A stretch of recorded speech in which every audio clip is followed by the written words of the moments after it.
Hello and welcome. I'm Goblin and I love anthology television shows. The Twilight Zone, Tales from the Dark Side, Are You Afraid of the Dark? The list goes on. I recently heard of one I was not previously familiar with, called Perversions of Science. It ran for just one season in the summer of 1997 on HBO, and was a spin-off of another very popular and successful HBO show, Tales from the Crypt. While Tales from the Crypt is a horror anthology, Perversions of Science is more focused on the science fiction genre, and the episodes draw inspiration from various sci-fi comic books, but primarily EC Comics' Weird Science. The show seems to be mostly unknown. It only ever received a DVD release in Japan, and it really has no Rotten Tomatoes page. It does have an IMDb page where it has a score of 6.2 out of 10. It has 5 reviews. 2 of them are very positive, and the other 3 are not only negative, but scathing.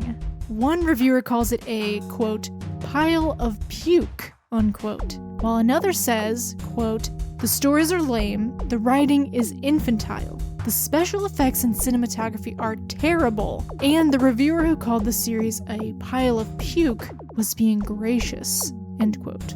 Perversions of Science may not have ever had a DVD release in the United States, but I did find it online, so let's dive in. First, we are shown a warning that the show contains scenes of violence, nudity, and mature subject matter. Parental discretion is advised. No need to ask your mom, though. I'll be censoring all of the fun stuff to be suitable for YouTube. The show's intro begins, and we descend from the sky into the window of a suburban home. This beginning is actually strangely similar to another anthology show called Monsters from 1988. Anyway, then we shoot into a fallen popcorn kernel into a wormhole, some sort of nondescript brown hole, and come out the other end in a spray of atom-reminiscent planets, and begin to close in on a planet that resembles Earth. All while this is playing out, the lively orchestral theme is carrying us along, and I think many would find the composer of this theme to be pretty instantly recognizable, but it is indeed by Danny Elfman. As we glide through a futuristic metropolis, we close in on a building front where the letters SEX are revealed by various opening compartments. And in the door we go, to the back where this robot lady opens up her boob. Perversions of Science.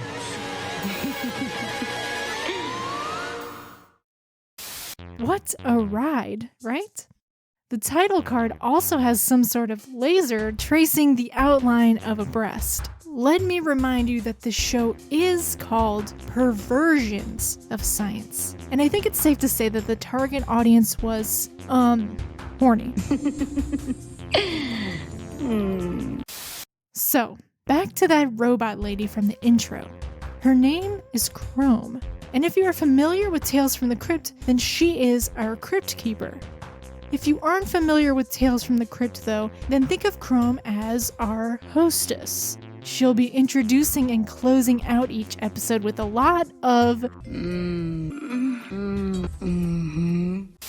and tongue-in-cheek remarks. The day I was built, I know you like the way I'm built. Perfection like mine doesn't come easy, you know. Of course, I like it when things don't come easy.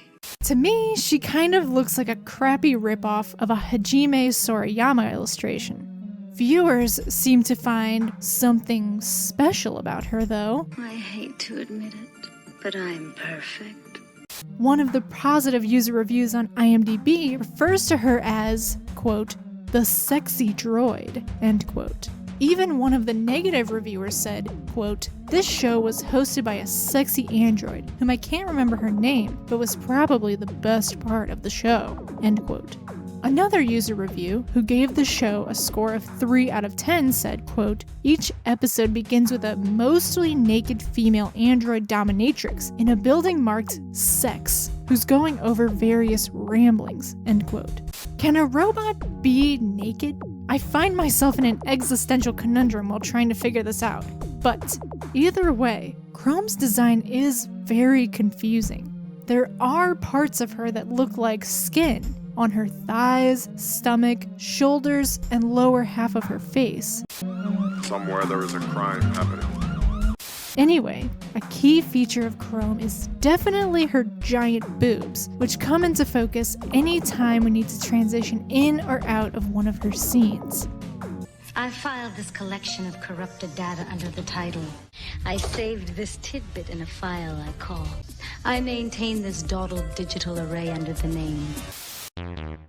As I mentioned earlier, the storylines are science fiction themed, but episodes will sometimes dip their toes into secondary genres such as horror,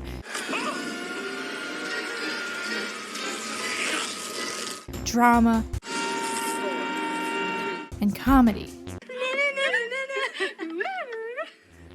There are some notable actors and directors to be found throughout the series, but even the most compelling performers aren't enough to save scripts. There are 10 episodes of Perversions of Science. Many episodes end with plot twists that are presumably meant to blow minds, but the only thing they inspire are eye rolls. The writing is boring, cheesy, and shallow. And also weirdly, needlessly convoluted. Attempts are made to create intricate plot lines and clever twist endings, but often I could hardly even make sense of the stories, and then, once they unfolded to their big reveal, I couldn't be bothered to try and trace the breadcrumbs back to the beginning of the narrative. All male leads are creeps, lowlifes, and lunatics, and all female characters are over-sexualized with crumbs of character substance. At best, the episodes are silly, and at worst, they are tasteless and offensive. Physical aspects of the show, sets, costumes, and special effects all appear very low budget. I'm not even someone who is partial to high-budget, heavily produced shows, but this is just bad.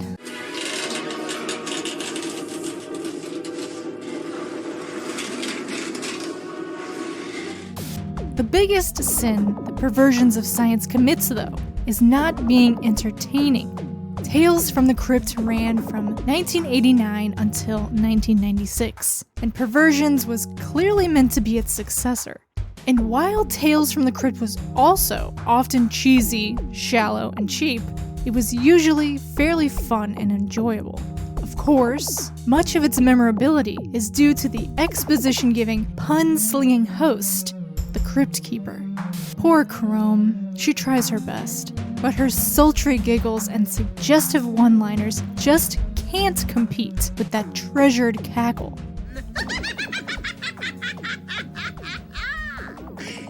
If you just love bad TV, and I mean bad, and you are compelled, as I am, to watch anthology television shows, then check out Perversions of Science. I'll include a link below to where it is available. Until next time.